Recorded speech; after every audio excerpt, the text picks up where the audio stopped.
Hey everyone, I thought that I would do another little demo as you guys are starting to work on your final full color still lifes, and I set up a simplified still life with two colored objects just so that the demo hopefully won't be too long.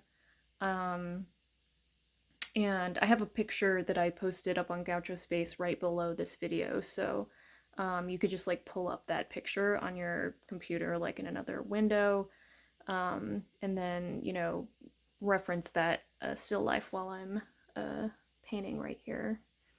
So I have a little perfume bottle in the back, and I have a lime in the front.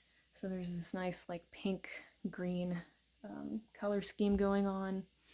Um, and I already did my line drawing and everything, so I'm ready to paint.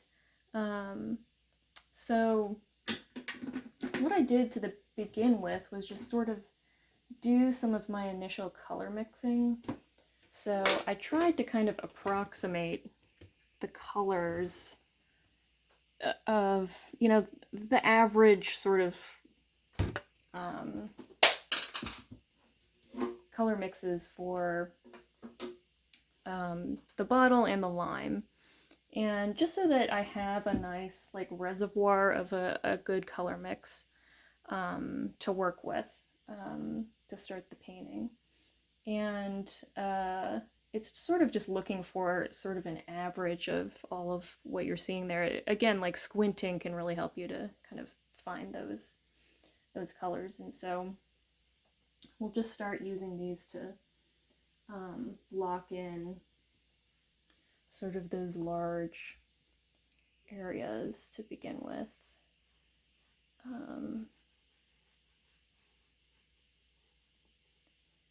just work general to specific. So getting everything in. I want to preserve my sort of line drawing, so I'll still fill this in, but just so that I can reference the angle there.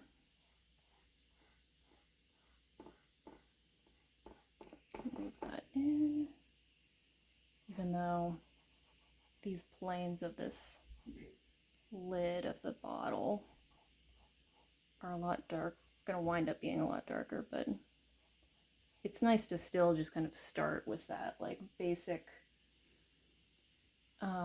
blocking in of everything, because I think it just helps visually if you're not like leaving like white areas. Like you don't want it to be completely like become a paint by numbers affair just because you did like this line drawing, you know. You want to kind of fill things in, and you can think about it sort of like a lot of artists I've heard describe it as sort of like sculpting. Like, you're just kind of, you got like this big block of marble or whatever. Always makes me think of that SpongeBob episode, but like your canvas is sort of like this block of marble, and you're gradually kind of carving out this space within that picture plane. And so, if you're carving something out of a block of marble, you can't start with the smallest details and then work your way to the largest ones. Like, that doesn't make any sense. So it's sort of the same idea. And so doing a transparent like layer like this can be helpful too, because then that preserves like your sketch underneath for the most part. And so just kind of filling that in and is good.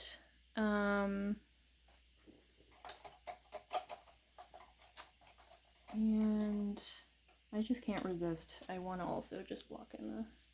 I mean, you can like work from kind of one object at a time, but I think it's good to just kind of establish both of the objects from the beginning, just in case like in the process of blocking something in you realize that something has gone wrong. Like you realize maybe in the process that there's a problem with like your sketch or something.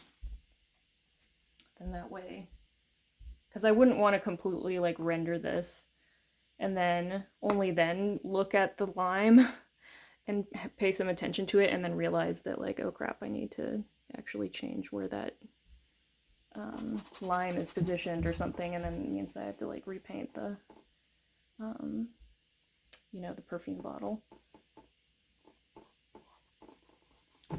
So I'll just block it in.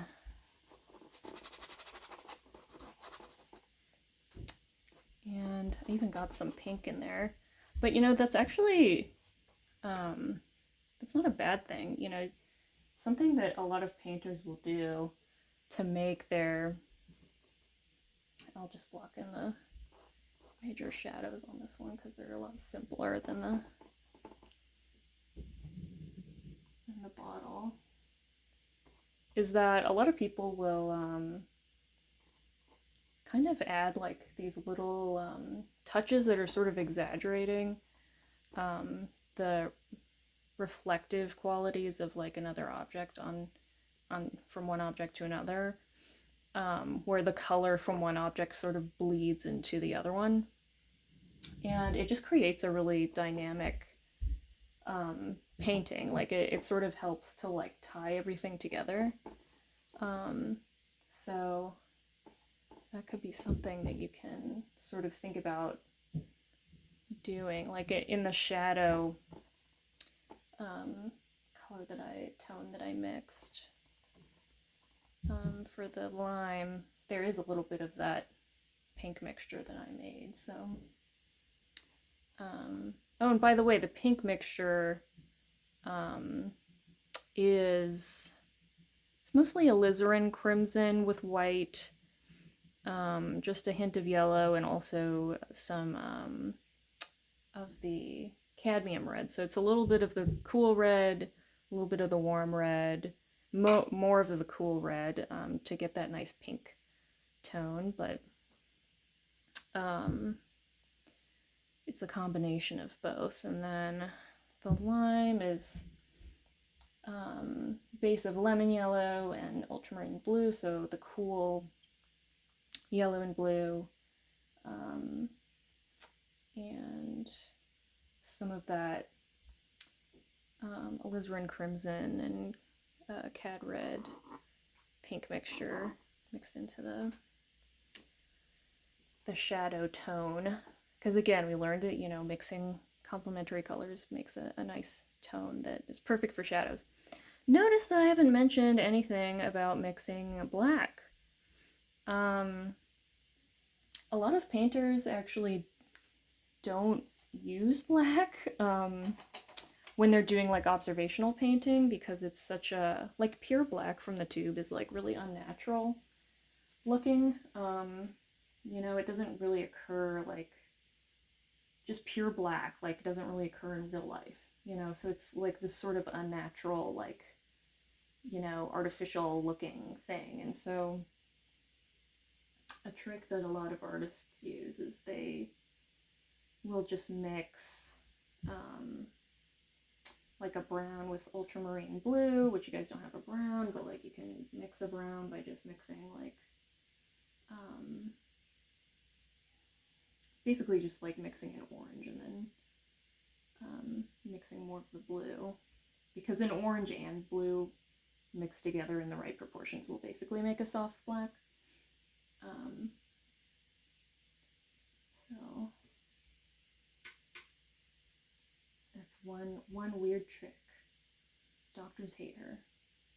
She discovered one weird trick for not having to buy black paint.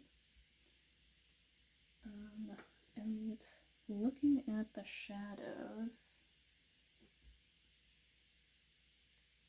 it's on this nice, like, kind of blue-gray towel. So I'm thinking maybe kind of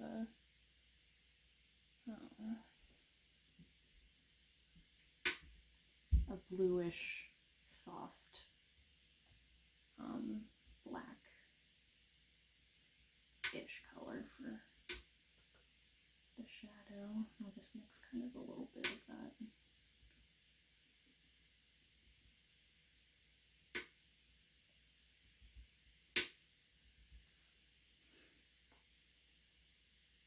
Can start with that. It's kind of an intense black, but can soften it up later. Just sort of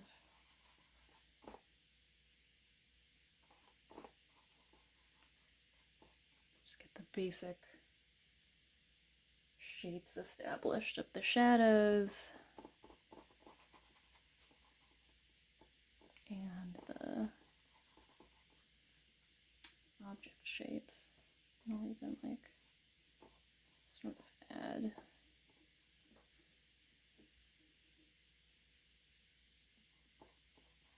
little bit here onto the lime. There's always like, when an object is in shadow, there's always that really dark area like right underneath it, but then right above that really dark area there's always this sort of like ring of reflected light underneath it, so it's not just completely like an even like gradient or whatever to dark. And then it's a little bit lighter in this shadow. I think I might have added too much. Maybe not. I thought I added too much white, but like this shadow color that I'm using right now, it probably looks pretty much like ivory black, but I mixed it with ultramarine blue and orange that I mixed from like the cad red and the cad yellow.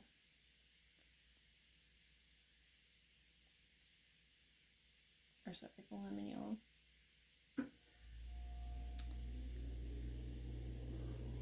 And let's see. I can start to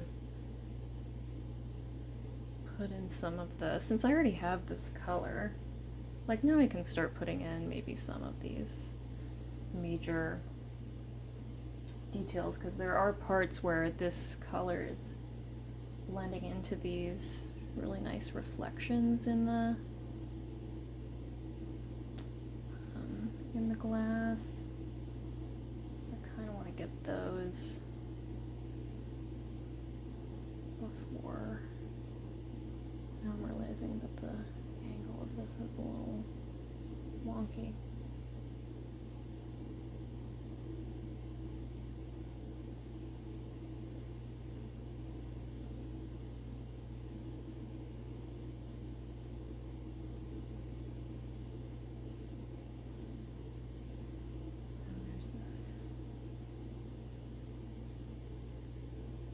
Triangle thing from this, seeing this side of the glass through it. I can even use this to kind of define the edge that's happening here.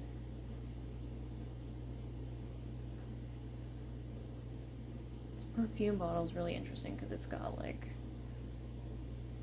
this opaque pink thing like within the clear glass, like just like a hunk of glass with this like clear kind of pink blob in it.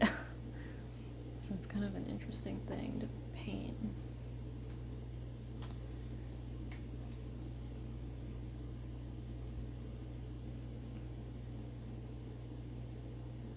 So it's like once you've blocked everything in, you can kind of work in a way that maybe is more intuitive to you. I mean, in general, you want to work, you know, general to specific, but you know, what qualifies as, you know, more specific is kind of, can start to become a little more ambiguous. Now I'm slouching and I'm realizing that I'm viewing the still life from a different angle now.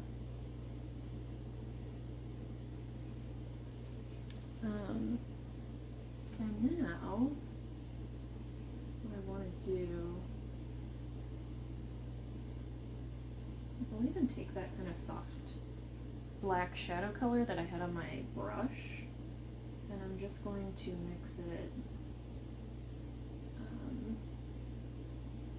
into the sort of like darker little corner of the pink mixture that I made. Make it even darker.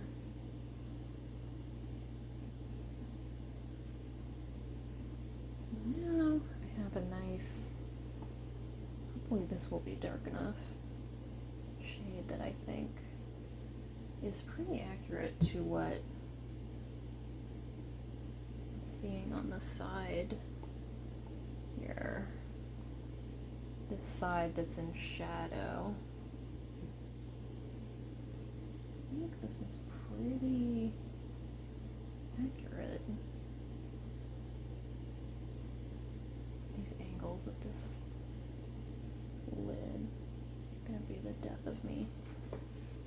I hope they look relatively accurate. It's weird because I have like the painting like angled sort of away from me so that you can see it not at a weird angle, so I'm almost like throwing myself off where I'm like, is this like right proportionally or like the angles anyway? So I've established this as my darkest dark, basically. Like this side, other than like this weird thing that's basically just like this shadow like coming through the glass. You can see that if you're like looking at the reference photo. I can actually put this here instead, because this is more accurately what the color is.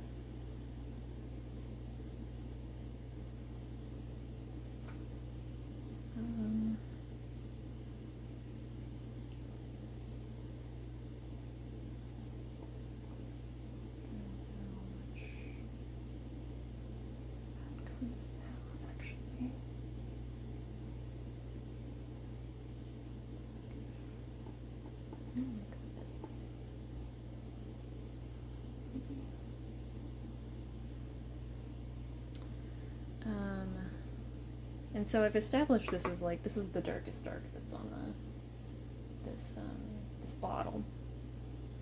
And so that means that, you know, any other parts of this bottle that are in shadow, they're either just as dark as this, or if they're a little lighter, then I have to make sure that I'm not just using this same color to paint those. So I have to mix something that's slightly lighter for the side that's closest to us. And I'm actually going to even jazz it up by adding a little bit more of the cadmium red, the warm red, to the mixture. So I'm taking like some of this basically and mixing some of this mixture that I have a lot of into it to make it a little lighter, since this plane of this lid is more, it's still in shadow, but it's getting more light than this one. And it's also warmer in temperature, so that's another thing that you need to think about, and that's one of the reasons why we made the color wheels, is so that you understand like what the color temperatures are of all of your different primary colors. And so if I'm like, oh, I want to make this a little bit warmer because it's catching more of that warm light, then I know to add more of the warm red to it. And so it makes a warmer mixture, color mixture. And there's really interesting shadow reflections rather happening on this.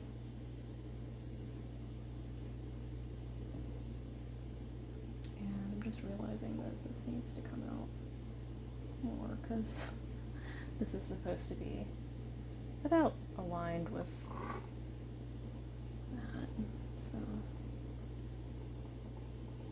I can always kind of fix that edge, but I notice that there's sort of a weird, this dark, much darker color is sort of more of just this one portion of this actually, and it's like a reflection. So I'm gonna mix now the slightly lighter kind of version, and actually I'm gonna tone it down a little bit too with a little bit of that green that I've mixed too for the lime. So it's lighter and it's even more toned down because it's in shadow.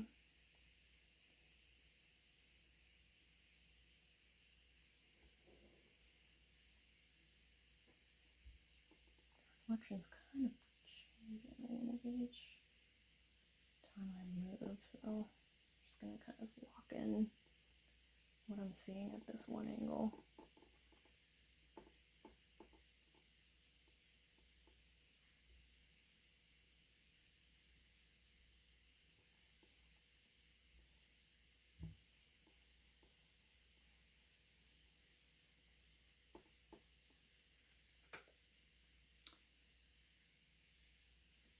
And I'm seeing like just kind of a reflected edge at the bottom.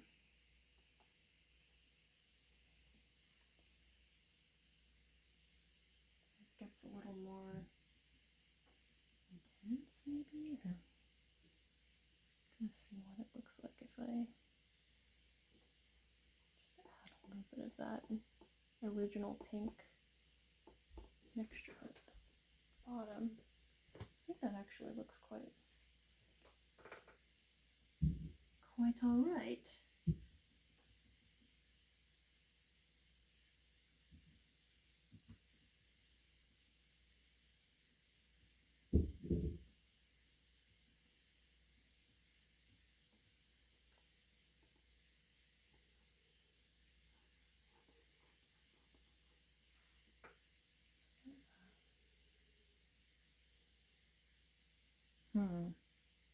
Trying to notice what that reflection looks a little bit.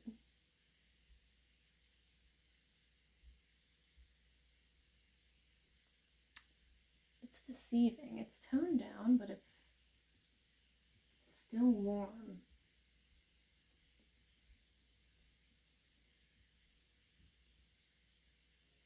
It can be really hard to, you know, correctly assess stuff like this, like color temperature, in like, especially in a shadow.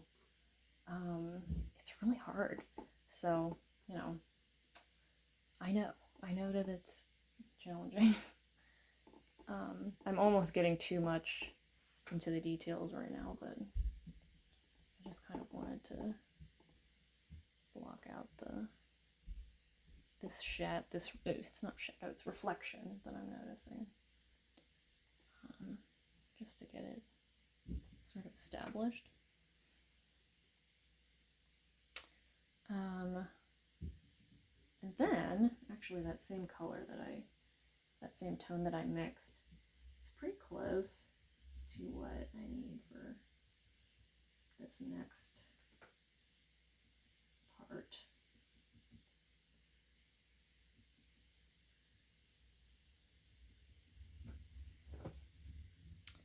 I don't know if this is dark enough though.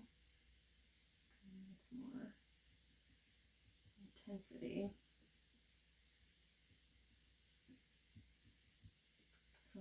the alizarin crimson.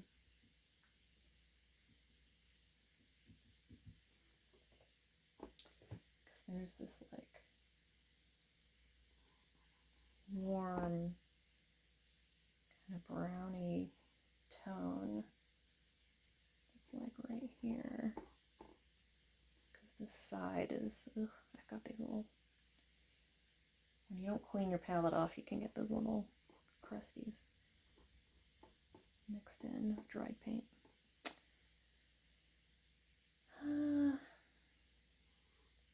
This looks pretty accurate too. This nice sort of like, it's like a warm brownie kind of tone from this part of the glass that's in shadow. But it's like, it's warm, and it's even receiving, I think, a little bit of yeah, it's got like a little bit of a reflection of the lime.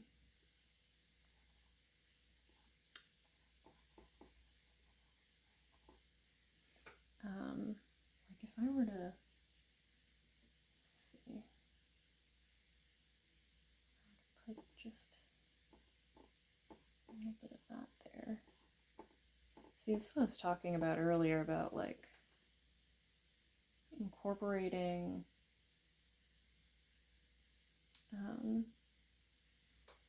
colors from other objects into, because there is like legitimately, you know, reflections happening of the lime onto the glass, and that just gives a little bit of that little extra something, a little something something that kind of ties them together so they're not just completely in these like separate worlds, you know. Like it makes the objects feel like they're inhabiting the same space when you notice those little details about how they're interacting with each other. And so let me do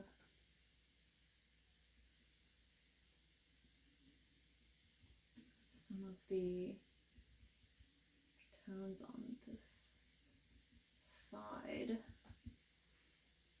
of the painting. So this side of the bottle is in shadow, mostly. So again, it's, you know, the shadows are going to be slightly cooler because the light is warm, and so sort of the further away it gets from that light, kind of the cooler the tones are going to become. But it's still getting some light, you know, coming, so it's not like in complete shadow like the other side is. It actually doesn't get maybe as cool as I thought. I think this is look a little bit more accurate.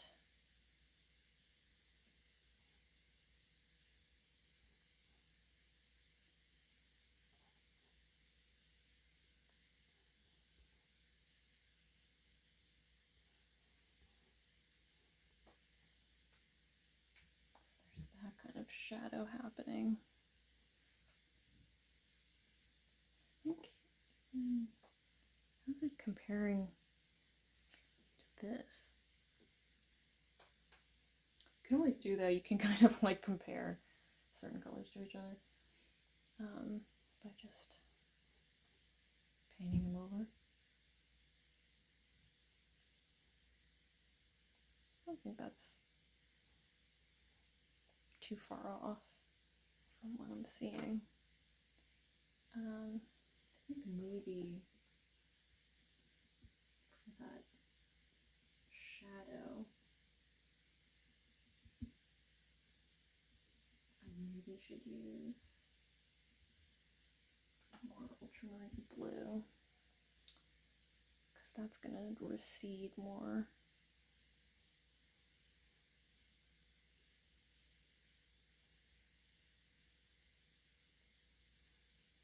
That's also the thing too, like atmospherically. Something that is using kind of the cooler thing, colors will tend to recede back, warmer tends to kind of come forward.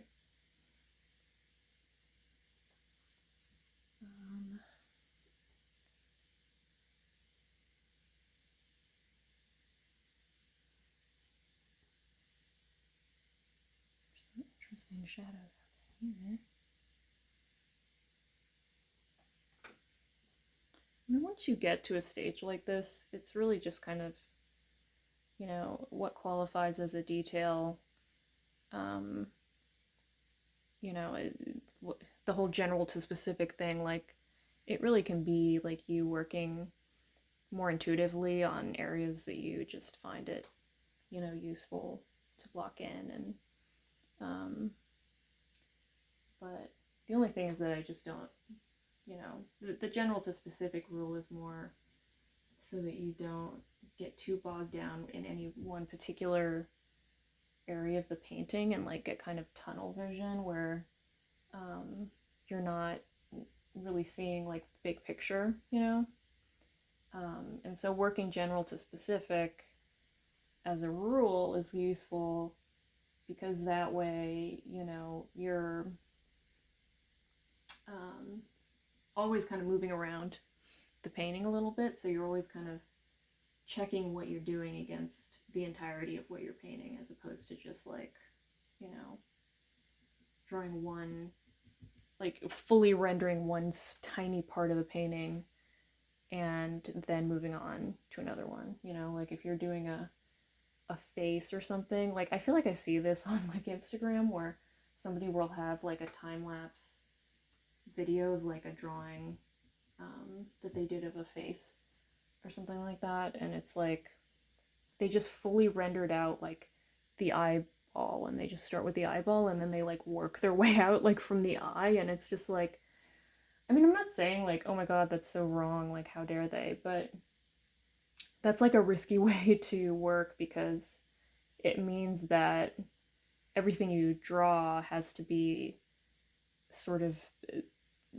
complement the placement of that eyeball. So if you better not find out that like, oh shit, I should have placed that eyeball like, you know, 2 inches lower because now the head is going to be going off the page or whatever. You know what I mean?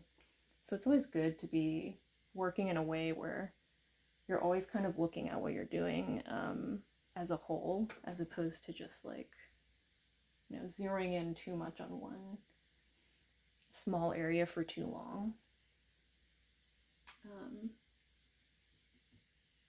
Because that can sort of create some problems. I'm kind of seeing this like little area popping up here. I don't know if my posture's changing the reflections a little bit. I'm probably slouching. Where I think the little reflected areas are becoming a little slightly different.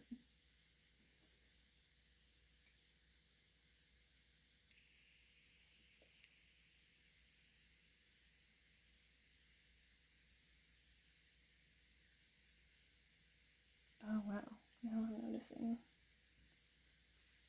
this. Let me do this color. I don't think I've done this particular reflection color yet. It's this really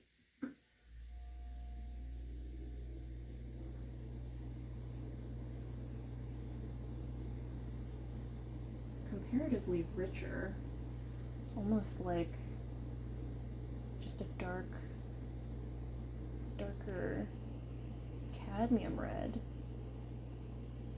almost.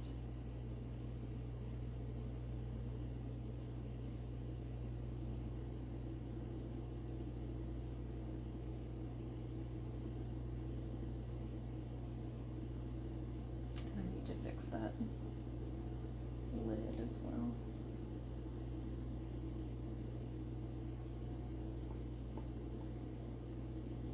So here I'm just kind of like breaking the different reflections into basically their different colors and tones, and just kind of like working my way through the painting that way.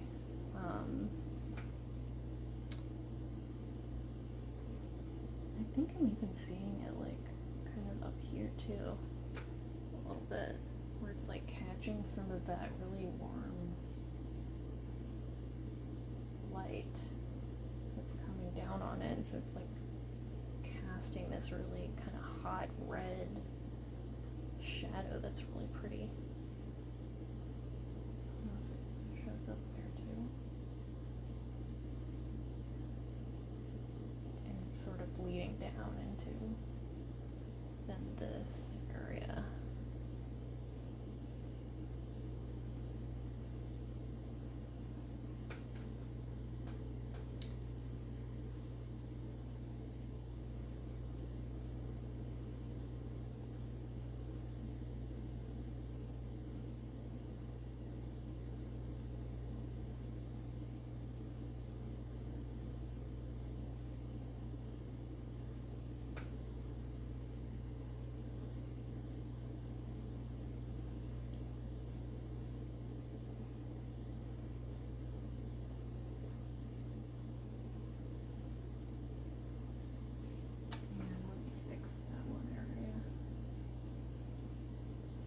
Realized that I might have messed up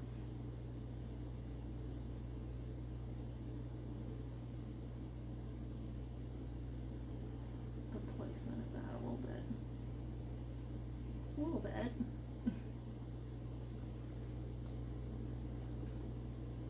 Again, because I think I'm slouching and I keep like seeing it at a slightly different angle as I'm like slouching more and more as I go through this demo. I think this has to come out a little more, slightly more. And that thing comes down. That little sliver that I painted before is bothering me now because I'm seeing that it goes too high. So actually, I'm gonna clean my brush really well, or maybe just use a different brush. And we're gonna do some of the highlights. So that pink that I mixed, because I don't want this demo, I realize this demo is becoming really long. That pink that I mixed is not quite light enough for the lid of this, and I actually want to add more yellow as well to make it like warmer. So I'm just taking that pink mixture that is this color and just mixing a little more white and a little more yellow into it. Some of the cad yellow, so the warm yellow. I mixed a little bit of the lemon yellow too, but I think the cad yellow is doing a better job. So making kind of a peachy, more of a peachy warm pink color. God, when I do the background, I can fix the, you know, can reblock in this thing.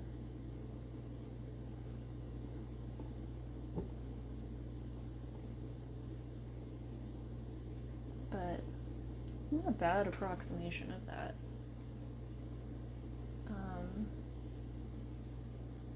And there's kind of like a little highlight happening.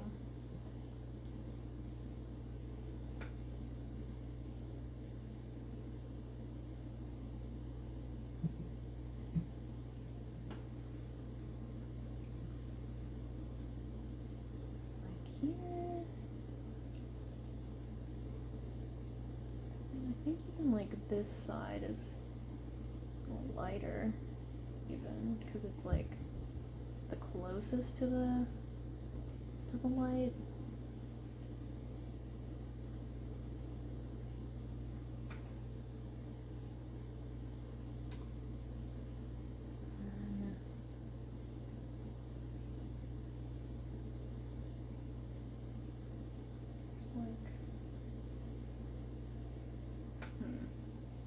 So that's the lightest light. So nothing else, you know, elsewhere on this should be lighter than that.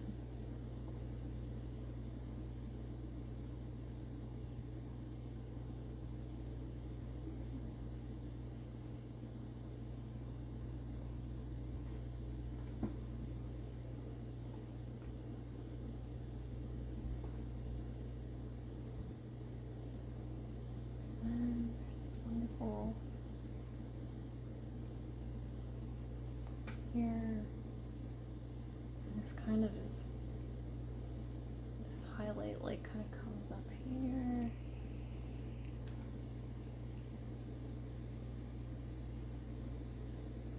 There's even like, I'm gonna say something like that happening.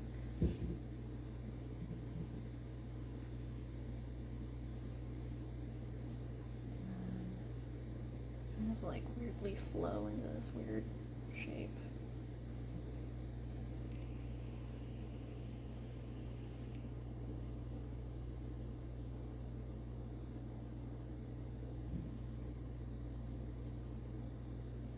I think there's even some highlight happening there. Like here.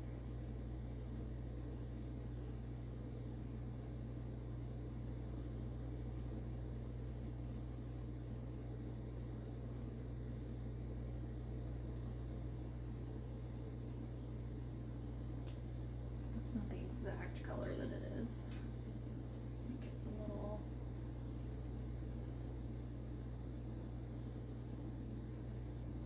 more intense. It goes over to this side.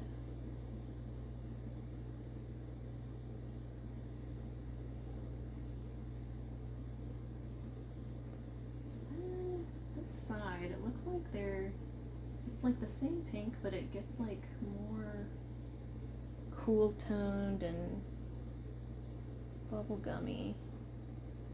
So I'm gonna mix more of the ultramarine blue.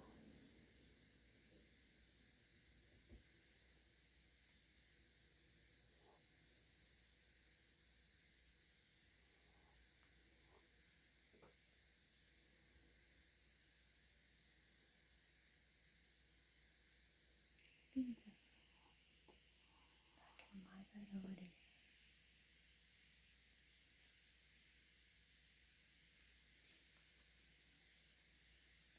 And then this is bothering me too much, so this might not be the exact color of the background, but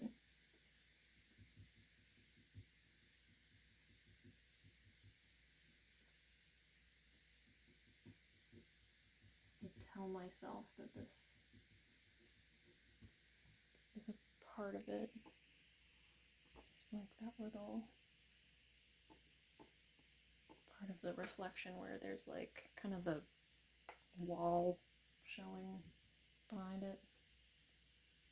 And I'll even actually put that little part here too. Maybe even here.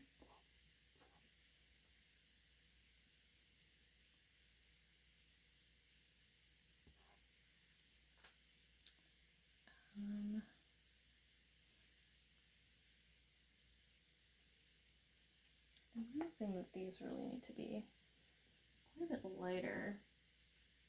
It's kind of hard to see sort of the general temperature that they are.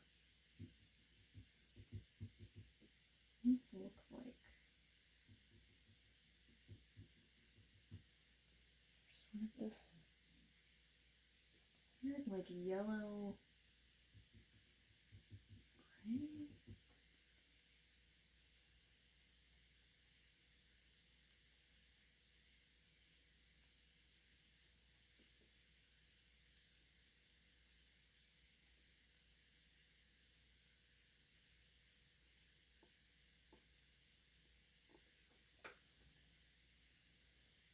This one would be a little warmer and maybe even lighter, one shade lighter or so, because it's more close to the actual light.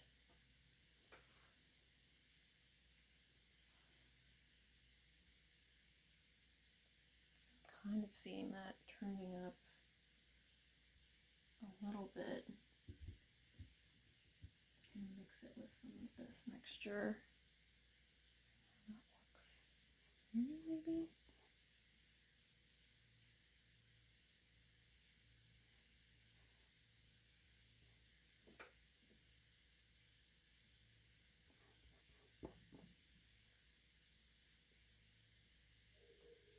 There's like interesting kind of reflections happening here.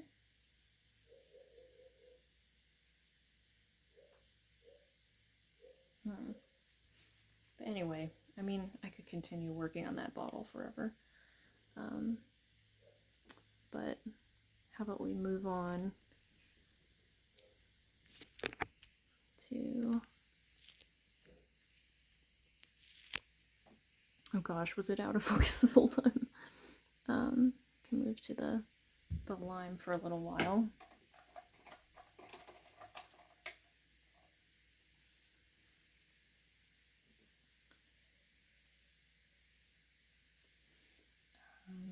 So let's look at this lime. Let's get our little mixed up.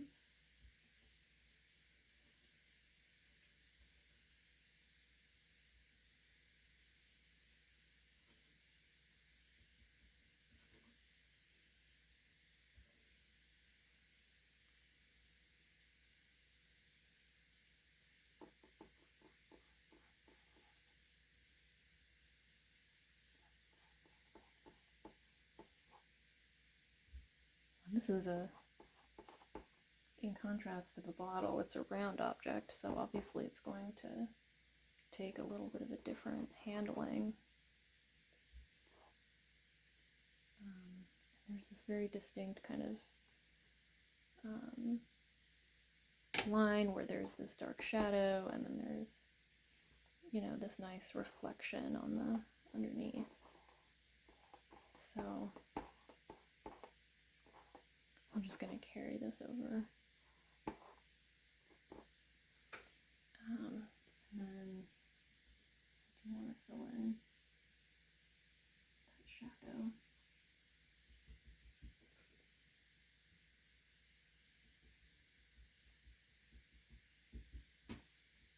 Which again, I'm just making with the green, and then I'm adding some red to it to tone it down,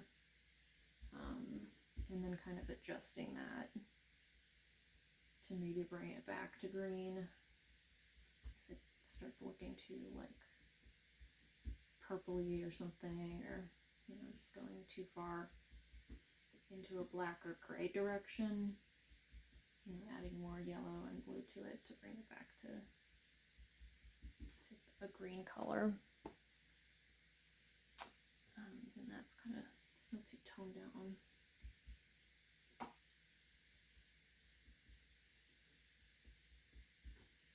This looks like more green.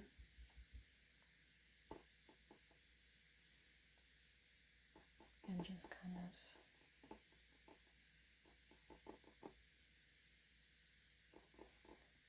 trying to mimic the shape of the shadow. You know, it's sort of wrapping around the curve of the lime. And sort of bumpies at the side of the lime.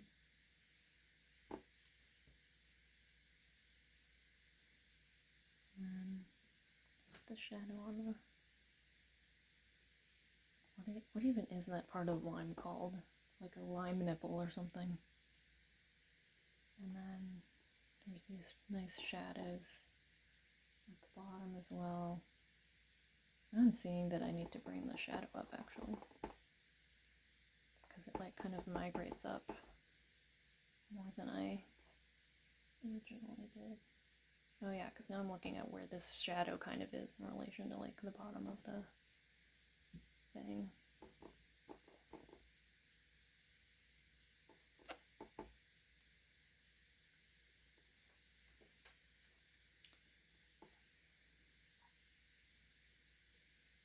Yeah. There's these guys.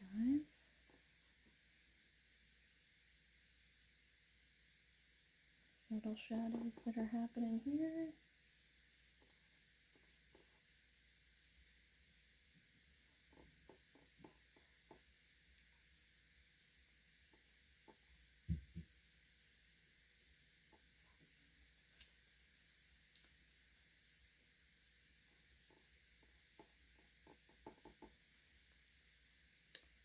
Then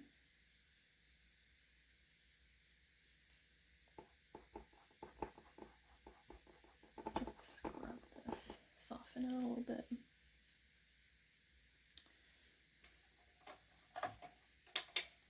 Actually, let me get another brush. Because before I was painting the lime with this flat brush, which, you know, isn't like illegal or anything, but, you know, if you're painting like a round object, it can be good to use a more round shaped brush.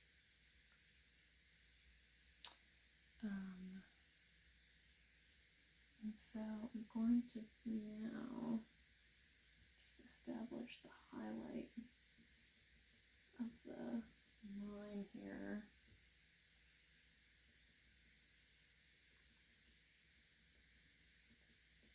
And since it's a warm light that's coming down on it, for this highlight area, I'm going to put some of the warm yellow into it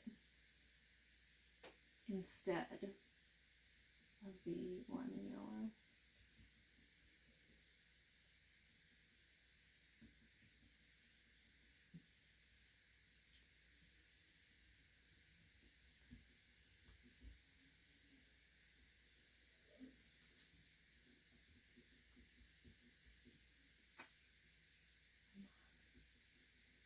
I made a mistake here. There we go.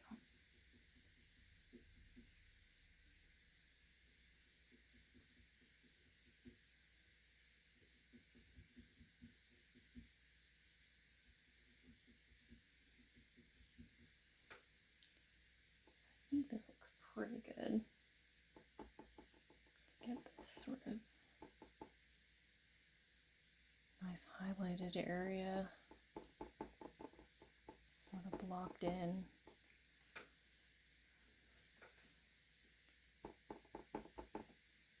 Or I made the same mistake again where I overestimated the size of this highlighted area when in reality it's actually a relatively smaller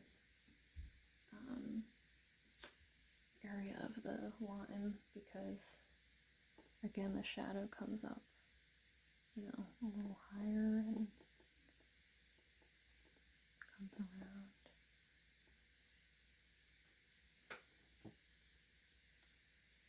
And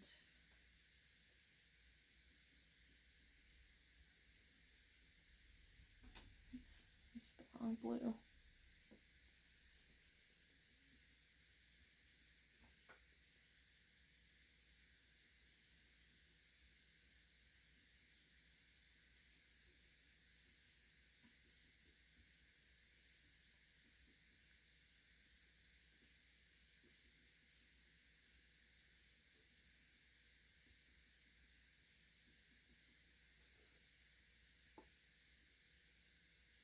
This side is more on the green side.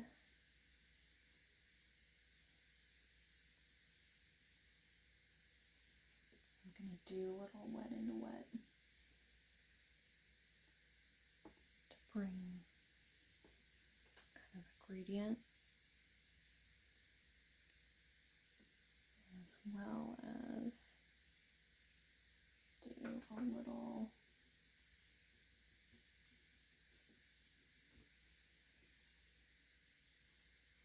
highlight the edge.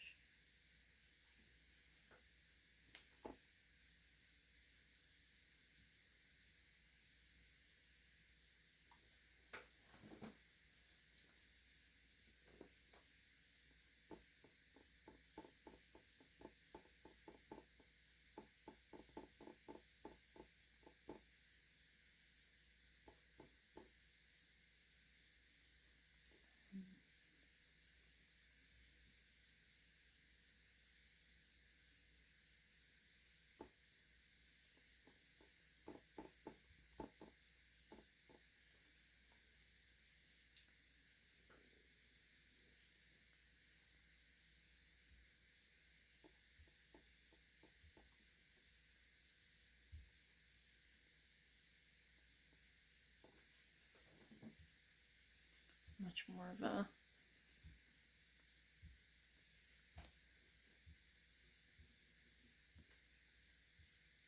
highlight coming up on there. Sorry, I'm like forgetting to talk, but I feel like maybe just from observing you can kind of see what I'm trying to do.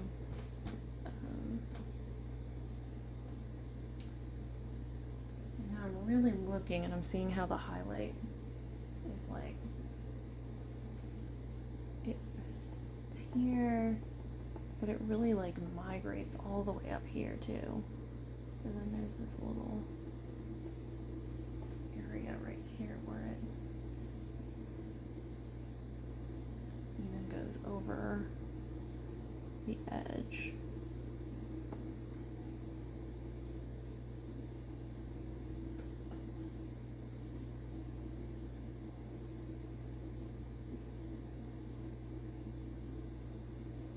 And even for these lightest highlights, I'm still not using white because that's still not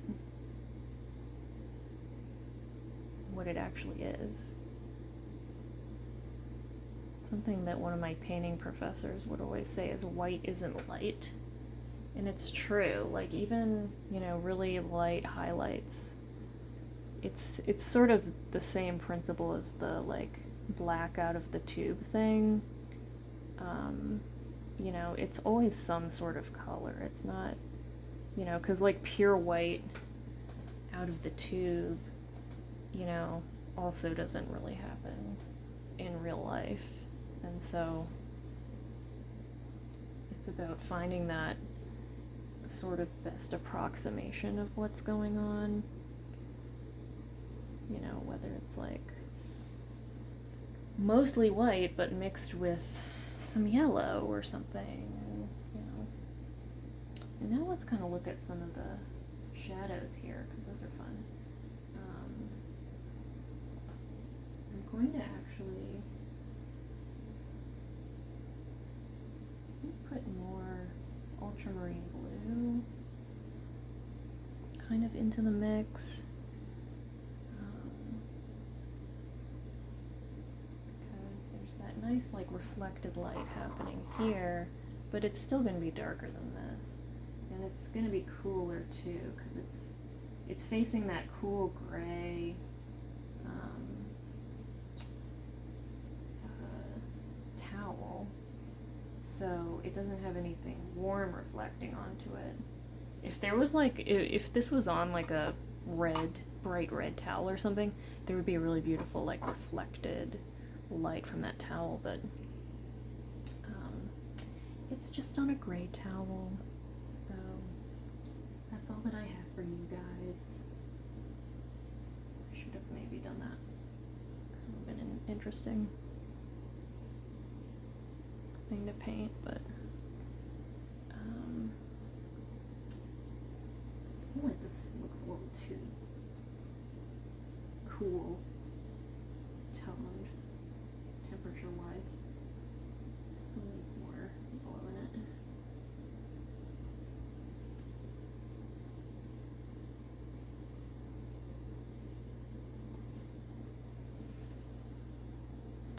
And then I think it kind of just needs more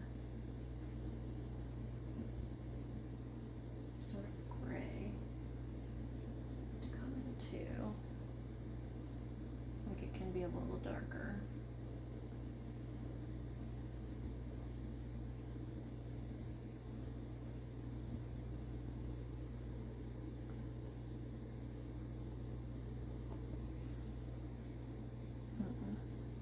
I'm trying to look at.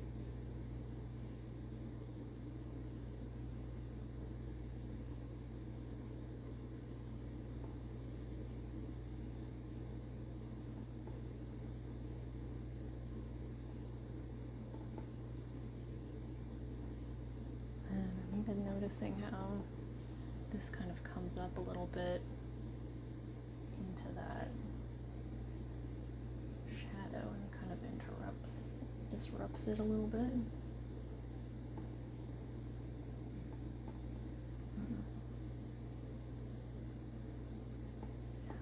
kind of curves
this shadow a little bit.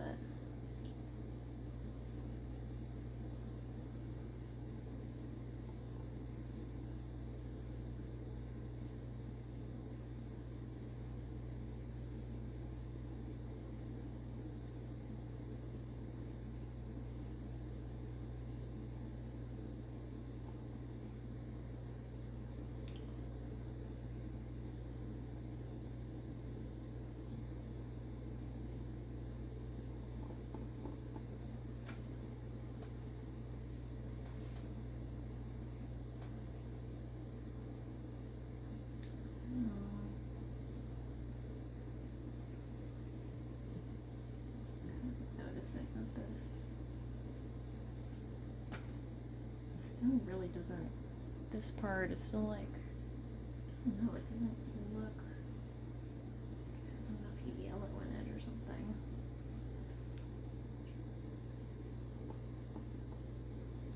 There we go.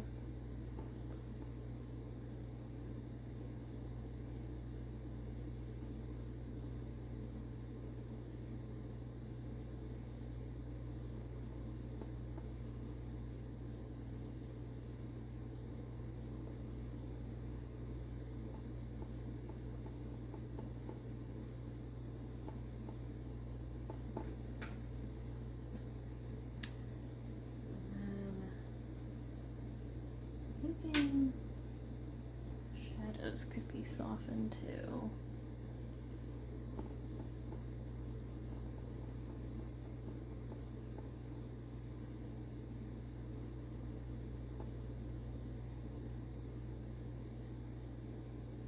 I'm just squinting to see what is like the general shape of this shadow. It kind of comes around.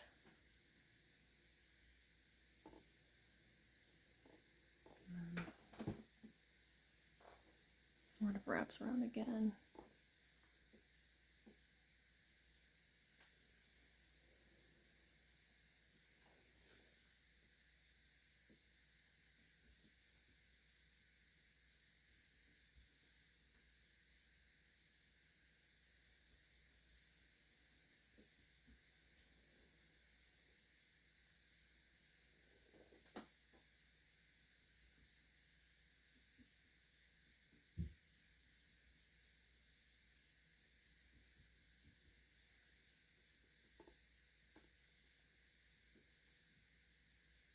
Those nice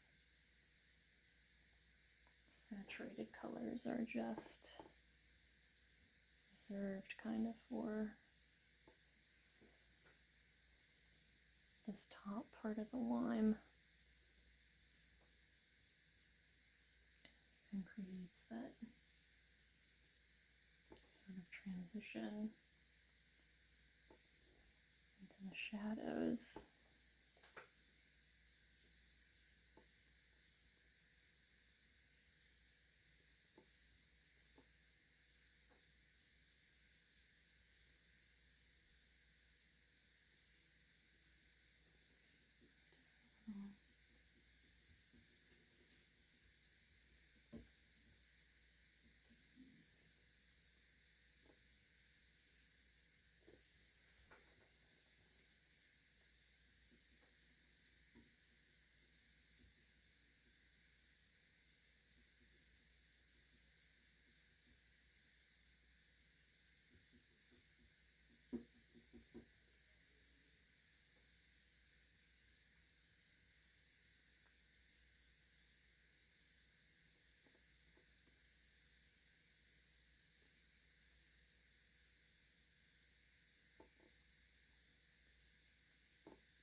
Then there's like a real artisty flourish, just taking pretty much pure yellow of that lemon yellow, just like using it as sort of a highlight to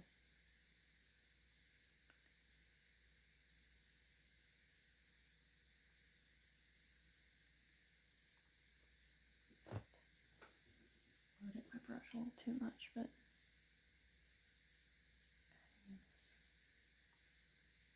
sort of a highlight. I mean, lemon yellow is a pretty transparent color, so it sort of works really well for doing something like this.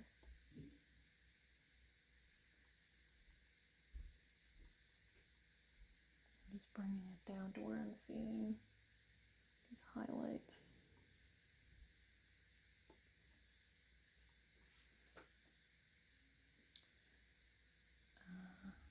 Bring it down here too.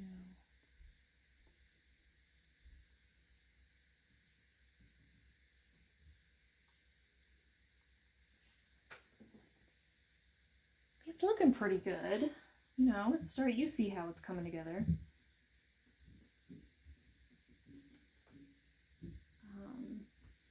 So, oh gosh, we've been going for like an hour. I hope that you didn't just like watch this like whole thing. Please just use a scrubber on the video just to skip through it to see the process. Yeah, I mean, and it's like there's different ways that you could approach any of these things. I mean, I'm like using this sort of technique with my brush to kind of create sort of the texture of the lime, but you know, there's different ways that you could do it. And obviously, like, I still need to put even more work into both of these, but you know, this just gives you kind of an idea of, you know, how you can get to this stage, and obviously with more time, you know, you can keep getting those little details and obviously, you know, address the background and all of that, but I hope you enjoyed the demo. I hope it was helpful just to kind of see me going through the process of some of these objects, and of course, as always, let me know if you have any questions. See ya!